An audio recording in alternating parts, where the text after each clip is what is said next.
প্রিয় দর্শক বন্ধুরা, আজ আমরা আপনাদের জন্য একটি অত্যন্ত গুরুত্বপূর্ণ বার্তা নিয়ে হাজির হয়েছি।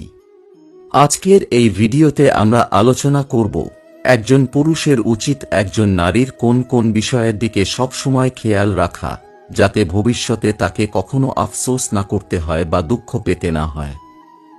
অনেক আগের কথা, এক শহরে বিক্রান্ত নামক এক ধনী শাহুকার বাস করতেন। তার একমাত্র কন্যা ছিল সুলোচনা। সে দেখতে ছিল স্বর্গের অপ্সরাদের মতো, রূপে ও যৌবনে এতই সমৃদ্ধ ছিল যে স্বয়ং ইন্দ্র তাকে কামনা করতে লাগলেন। একদিন সুলোচনা তার সখীদের সাথে দেব দর্শনে বের হয়। হাঁটতে হাঁটতে সে যখন এক মঠের কাছে পৌঁছায়, তখন এক বৈশ্য যুবক তাকে দেখে ফেলে। সে সুলোচনার মোহময় রূপে এতটাই মোহিত হয়ে পড়ে যে অনেকক্ষণ ধরে তাকিয়েই থাকে। মনে মনে ভাবে, যদি এমন সুন্দরী কন্যা আমার হয়ে যেত, তাহলে জীবন সার্থক হতো। কামদেবের তীব্র বাণে সে যুবক ভালোবাসার গভীরে পড়ে যায়। সুলোচনা দেব দর্শন শেষে বাড়ি ফিরে যায়, কিন্তু ওই যুবক সারা রাত শুধু সুলোচনার কথা ভেবে কষ্ট পেতে থাকে। একবার চোখ বন্ধ করলেই তার অলৌকিক রূপ মনে পড়ে যায়। কষ্টে সৃষ্টে রাত পার করে ভোর হতেই শাহুকারের বাগানে গিয়ে বসে পড়ে এবং ভাবে, আজ যদি সুলোচনা আসে, আমি আমার মনের কথা জানাব। কাকতালীয়ভাবে ওই দিন সুলোচনা একা বাগানে হাঁটতে বের হয়, তার সখীরা একটু পেছনে থাকে। সুযোগ বুঝে বৈশ্য যুবক তার কাছে যায় এবং বলে, হে চন্দ্রমুখী, যেদিন থেকে তোমাকে দেখেছি, আমার সুখ, শান্তি, নিদ্রা সব হারিয়ে গেছে। তোমাকে ছাড়া আমি এই পৃথিবীতে বাঁচতে চাই না। যদি তুমি চাও না যে আমি অকালে মরি, তাহলে দয়া করে আমার ভালোবাসা গ্রহণ করো এবং একবার আমার গলায় জড়িয়ে ধরো। এই কথা শুনে সুলোচনা বলেন, হে যুবক, আমার পিতা আমার বিবাহ ইতিমধ্যেই অন্যত্র স্থির করে দিয়েছেন। কিছুদিনের মধ্যেই আমি তার স্ত্রী হতে চলেছি, তাই দয়া করে তুমি আমার আশা ছেড়ে চলে যাও। যদি পিতা জানতে পারেন, তিনি তোমাকে রাজাকে জানিয়ে ফাঁসিতে ঝুলিয়ে দেবেন। প্রিয় দর্শকবৃন্দ, যেমন কাক রাত দেখতে পায় না, পেঁচা দিন দেখতে পায় না, তেমন কামান্ধ পুরুষ দিনরাত কিছুই দেখে না। সেইভাবে ওই যুবক যে কোনো মূল্যে সুলোচনাকে পেতে চায়। সুলোচনা তাকে বোঝানোর বহু চেষ্টা করেন, কিন্তু যুবক কোনোভাবেই মানতে চায় না। তখন সুলোচনা বলেন, আমার বিবাহ ঠিক হয়েছে, আমি তোমার স্ত্রী হতে পারবো না। তবে একটা কথা দিচ্ছি, আমি তোমার সাথে এক রাতের জন্য দেখা করব।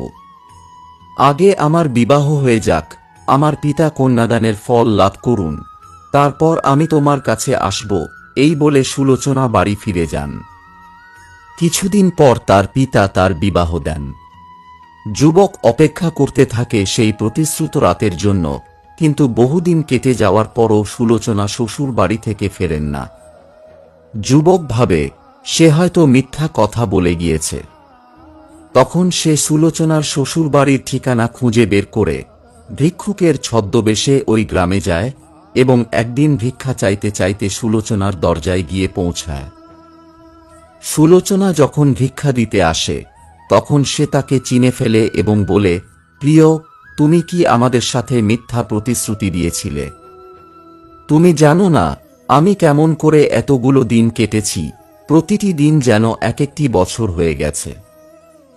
ভিক্ষুকের কথা শুনে সুলোচনা বলেন, আমি এখনো তোমার সাথে দেখা করতে পারিনি, এটা আমার বাধ্যতা। কিন্তু তুমি এতদূর এসেই গিয়েছ, তাহলে চিন্তা করো না, আজ রাতেই আমি তোমার সাথে দেখা করব। শহরের বাইরে যে বাগান আছে, সেখানে পুকুরের ধারে আমার জন্য অপেক্ষা করো। এই কথা শুনে বৈশ্য যুবক খুশিতে আত্মহারা হয়ে পড়ে, ভাবে কিভাবে যেন সূর্যটা দ্রুত অস্ত যায়, কষ্টে সৃষ্টে দিন কাটায়, রাত হতেই বাগানে গিয়ে লুকিয়ে বসে থাকে। অন্যদিকে সুলোচনা সবাইকে খাওয়ানোর পর এক থালায় খাবার নিয়ে স্বামীর কাছে যায়। সবাই ঘুমিয়ে পড়লেও স্বামী জেগেই ছিল। সে সুলোচনাকে জড়িয়ে ধরতে চায়, কিন্তু সুলোচনা তাকে বাধা দেয় এবং দুঃখী মুখে বিছানায় বসে পড়ে।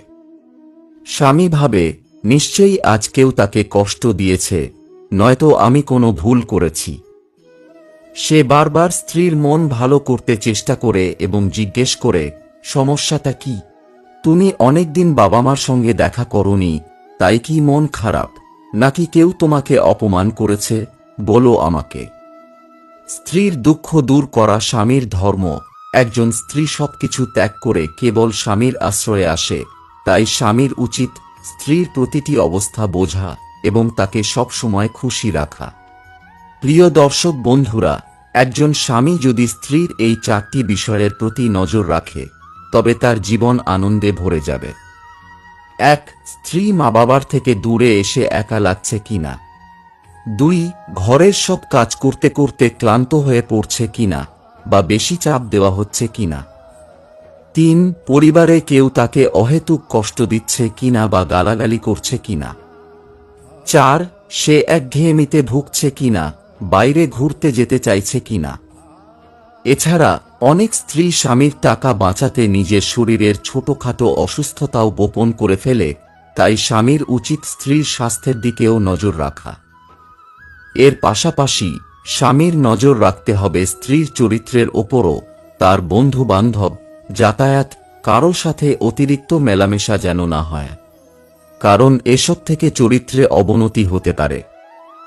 শেষে সুলোচনার স্বামী যখন জিজ্ঞেস করে, তখন সে কেঁদে বলে, হে প্রিয়তম, তুমি ছাড়া আমার আর কেউ নেই, কিন্তু আমি আজ তোমার কাছে একটা অপরাধ স্বীকার করতে চাই, যদি তুমি আমাকে ক্ষমা করো। স্বামী বলে, হ্যাঁ প্রিয়, আমি তোমার সব ভুল ক্ষমা করে দেব, শুধু বলো। তখন সুলোচনা অত্যন্ত কষ্ট ও লজ্জার সাথে স্বামীকে জানায়, আমাদের বিবাহের আগের কথা। এক বৈশ্য কুমার আমার সৌন্দর্যে মোহিত হয়ে পড়েছিল, সে আমাকে পেতে মরিয়া হয়ে উঠেছিল। আমি তাকে অনেক বুঝিয়েছিলাম, বোঝাতে চেষ্টা করেছিলাম যে আমার বিয়ে ঠিক হয়ে গেছে, কিন্তু সে কিছুতেই মানতে চায়নি। তখন আমি পরিস্থিতি সামাল দিতে আমি বলেছিলাম, আমার বিবাহ হয়ে গেলে আমি তোমার সঙ্গে এক রাত দেখা করব। আমি জানতাম এটা কখনই হবে না, কিন্তু তার পাগলামি থামানোর জন্যই এমন বলেছিলাম। আমি কখনো ভাবিনি সে সত্যিই এত দূর চলে আসবে। এই কথা শুনে সুলোচনার স্বামী স্তব্ধ হয়ে গেল। তবে সে ধৈর্য ধরে বলল, তুমি সততা দেখিয়েছ প্রিয়ে, আর আমি গর্বিত যে তুমি সেই সময়ও নিজের পবিত্রতা রক্ষা করেছিলে। কিন্তু এখন বলো, তুমি কি তার সাথে দেখা করবে? সুলোচনা চোখের জল মুছতে মুছতে বলল, না, আমি এখন জানি আমার কর্তব্য কি। আমি তোমার স্ত্রী, তোমার সম্মানই আমার সম্মান। আজ রাত্রে আমি ওই যুবককে তার ভুল বুঝতে বাধ্য করব। আমি নিজে গিয়ে তাকে বলবো যে সে যেটা চায় তা সে কখনোই পাবে না। সেই রাতেই সুলোচনা নির্ধারিত স্থান, শহরের বাইরে পুকুর পাড়ের বাগানে পৌঁছাল। সে যুবককে দেখে বলল, তুমি যা ভাবছ আমি তা কখনো করব না। আমি এখন বিবাহিত, আমার স্বামী আমার জীবন। তুমি যদি সত্যি আমাকে সম্মান করো, তবে আমার এই সিদ্ধান্তকে সম্মান করো এবং এখান থেকে ফিরে যাও। যুবক হতবাক হয়ে গেল, সে কিছুক্ষণ চুপ করে রইল। তারপর চোখে জল নিয়ে বলল, তুমি ঠিক বলেছ সুলোচনা, আমি এক ভুল মোহে পড়েছিলাম। আমি আজ বুঝলাম, সত্যিকারের ভালোবাসা ত্যাগেই হয়। তুমি তোমার স্বামীর প্রতি বিশ্বস্ত থেকে যে উচ্চতা অর্জন করেছ, তা সত্যিই প্রশংসনীয়। আমি চিরদিন তোমার এই সতীত্ব আর সাহসের কথা মনে রাখব। সুলোচনা ফিরে এলো এবং তার স্বামী তাকে দেখে গর্বে ও ভালোবাসায় অভিভূত হয়ে গেল। বন্ধুগণ, এই গল্প আমাদের একটি গুরুত্বপূর্ণ শিক্ষা দেয়। স্ত্রী যদি সত্যিকারে ন্যায়পরায়ণ হয়, আর স্বামী যদি তার প্রতি বিশ্বাস, সমঝোতা ও সহানুভূতি প্রদর্শন করে, তবে সংসার স্বর্গ হয়ে ওঠে। একজন স্বামী যদি স্ত্রীর এই 4টি বিষয়ে সতর্ক থাকেন, তাহলে তিনি একজন প্রকৃত জীবনসঙ্গী হয়ে উঠতে পারেন।